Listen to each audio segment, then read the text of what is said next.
Au sommaire, les agents de la société de transport de Kolwezi Sotraco en sigle sont montés au créneau pour manifester leur ras-le-bol dû à 6 mois d'impayement. Ils sont au chômage depuis un certain temps. Ces travailleurs de Sotraco ont entrepris de démarches qui n'ont abouti à rien. Une société qui était devenue une référence en République démocratique du Congo bloque pour des raisons jusque-là inconnues. À la publication des résultats des examens d'État à Kinshasa, 2 lauréats avaient perdu la vie par la joie des réussites.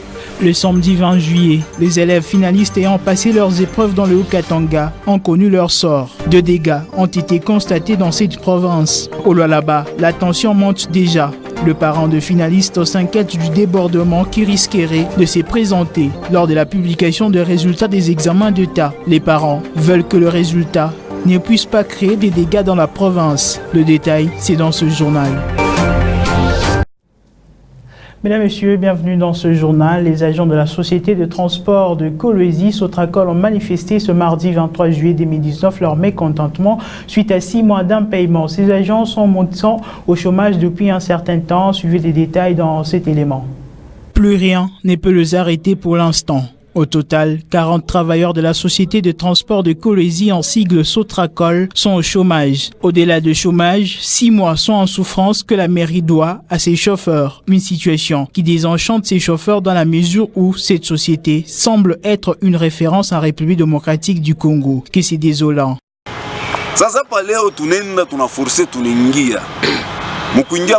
Aujourd'hui, sommes allés à la mairie par la force. En entrant, nous avons trouvé le secrétaire, nous lui avons exposé notre problème. Ce qui est étonnant, le secrétaire nous a demandé d'attendre jusqu'à ce que Sotraco redémarre avec ses activités. C'est à ce moment-là que nous pourrions venir récupérer notre argent. S'il vous plaît, est-ce que cette réponse peut venir de l'autorité?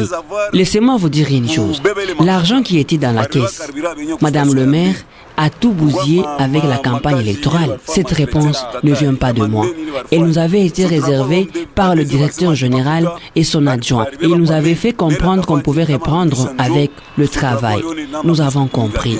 En travaillant, quand Madame le maire est allée représenter aux États-Unis les femmes en marge de la journée du 8 mars, à son retour, elle a encore pris l'argent qui s'y trouvait dans la caisse. Aujourd'hui, vous voulez nous dire qu'il n'y a pas d'argent dans la caisse et la caisse est vide. Non, c'est inadmissible. S'il vous plaît, donnez-nous notre argent. On ne veut plus de complaisance. Après plusieurs démarches auprès des autorités urbaines, ces chauffeurs ne veulent qu'une seule chose. Allez-y comprendre que aujourd'hui, nous ne sommes pas en train de reformuler une demande auprès de l'autorité urbaine. Nous exigeons notre argent. Parfois, c'est pénible. On se faisait violence en se réveillant à 4 heures, oubliant même qu'il y avait les intempéries. Pour nous payer notre argent, on nous exige le papier d'engagement. Est-ce que la mairie nous avait remis ce papier pour nous exiger aujourd'hui? Si elle nous avait remis ce papier, nous allons le lui rendre. Il s'y est dénoté que c'est depuis un certain temps que ces bus de la société de transport de Kolwezi, Sotraco, n'effectuent plus de transport sur la ville de Kolwezi. Les raisons ne sont pas connues. L'autorité, contactée à ces sujets, s'est réservée de tout commentaire. À ces jours, les élèves finalistes ont diverses manières de célébrer leur joie après publication des résultats. Certains, par manque de maîtrise, se retrouvent dans des situations compliquées telles que la mort, les accidents et bien d'autres. À ces sujets, certains responsables ont prodigué quelques conseils quant à l'attitude à adopter pour manifester la joie. Joe Kanseng nous en dit plus.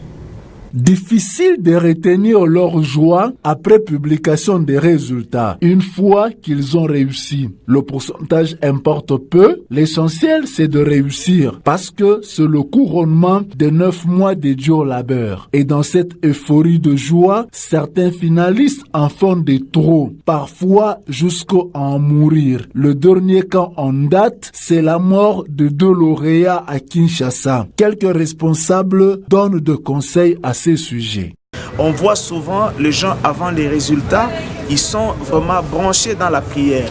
Moi, je crois que la chose qui commence dans la prière, elle doit toujours terminer aussi par la prière. Donc, le conseil que je peux donner à nos finalistes de cette année, Donc après les résultats, dès que tu vas obtenir ton diplôme, tu dois encore les gérer dans la présence de Dieu, tu dois calmer tes émotions parce qu'il y a une continuité, ce n'est pas seulement la fin.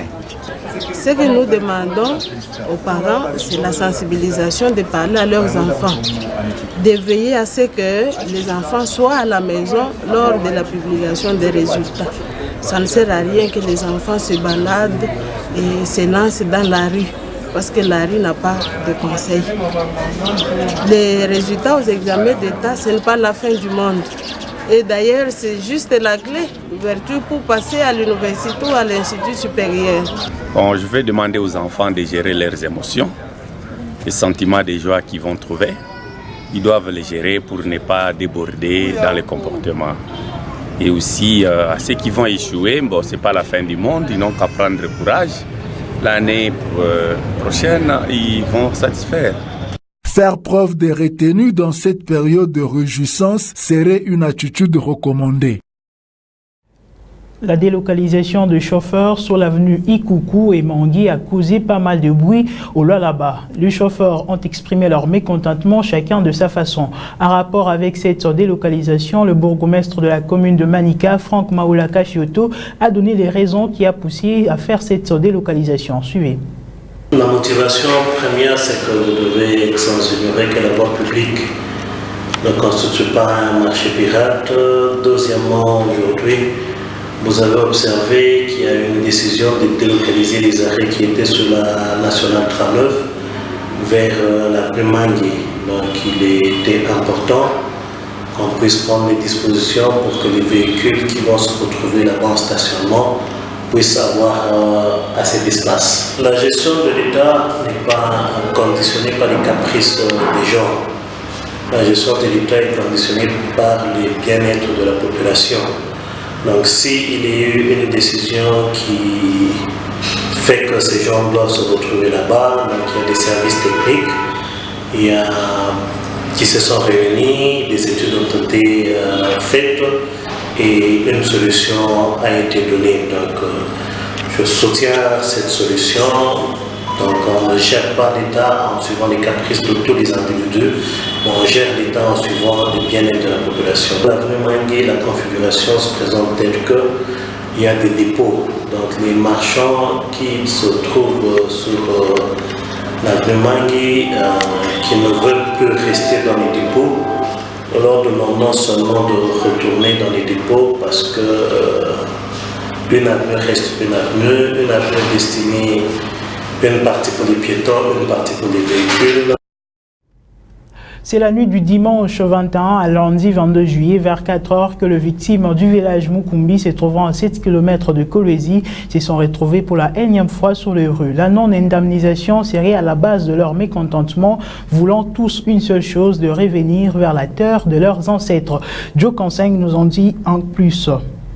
Tous, remplis d'une joie triste, ce sont les victimes du village Mukumbi, ni cris, ni chants de colère. Ils n'ont même pas brûlé des pneus comme à l'accoutumée, mais eux-mêmes se sont érigés en barricades sur diverses artères. C'est par cet acte que ces riverains ont manifesté leur mécontentement. Pourtant, de Calico qu'on peut bien lire. Le peuple sans défense, village Mukumbi vers la terre de nos ancêtres. Sur d'autres papiers, Chemaf paye le pot cassé. C'est la énième fois que ses habitants sortent sur les rues. Aujourd'hui encore, nous avons barricadé la route. C'est nous, les habitants du village Mukumbi. Autrefois encore, nous avions barricadé la route et nous attendions que les autorités trouveraient une solution. Ils nous avaient demandé de venir le jeudi et c'était ce jeudi-là que le ministère faisait leur remise et reprise. Nous nous disions que, avant de partir, le ministre avait laissé les archives et qu'on devrait nous rappeler. Mais malheureusement, rien n'a été fait.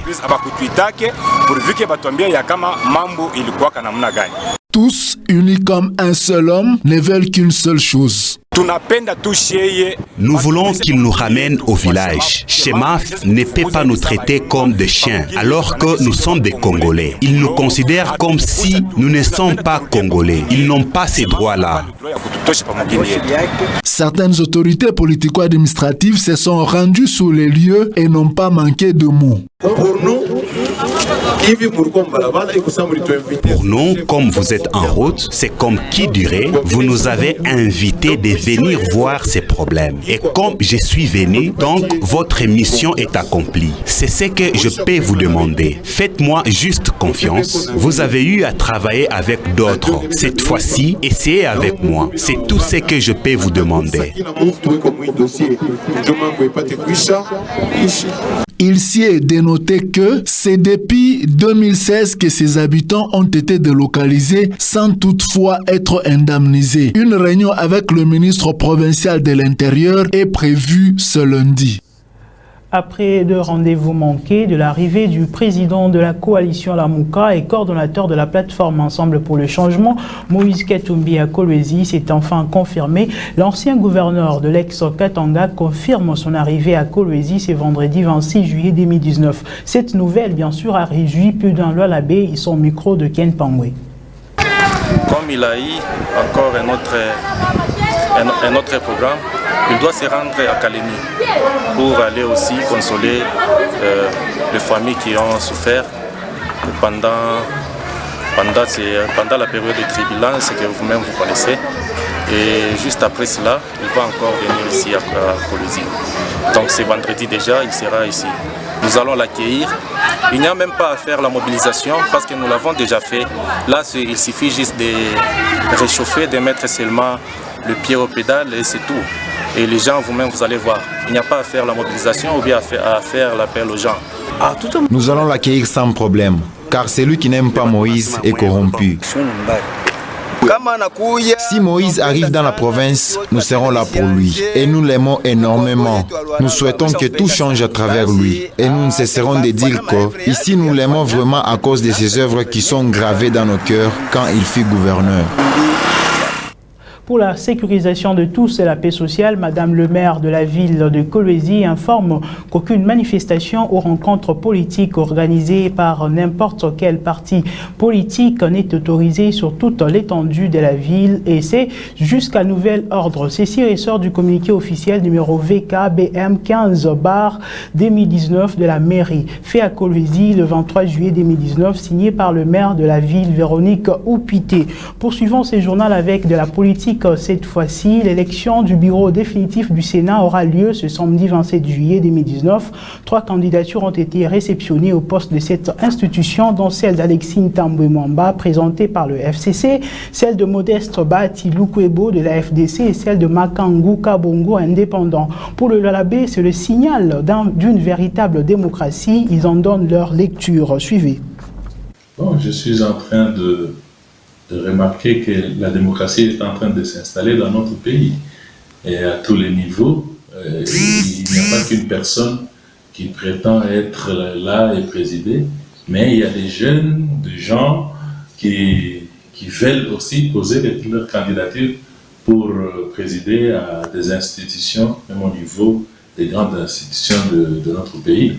Donc ça montre que la démocratie est en train de marquer le pas dans notre pays. Je ne me laisserai pas prendre par votre façon de voir les choses, mais moi je sais qu'il reste quelques jours seulement et que les sénateurs vont voter en âme et conscience la personne qui doit diriger cette grande institution. Il y a eu effectivement 3 candidats au niveau du Sénat. Ils ont effectivement déposé leur candidature. Cela d'abord montre la démocratie qu'il y a dans le pays, puisque s'il n'y avait pas de démocratie, on ne pouvait pas avoir autant de candidats. D'où nous appelons les sénateurs qui sont encore matures, parce que le Sénat, c'est une grande institution de la République, que les sénateurs fassent un choix objectif pour l'intérêt général de la population. La population a tant souffert, la population a besoin de changement. Alors, nos élus, nos sénateurs, ils doivent être conséquents du choix qu'ils doivent faire. Mesdames, Messieurs, c'est la fin complète de ce journal. Merci à vous de nous avoir suivis. L'actualité reste en continu sur www.wangu.info. À très bientôt.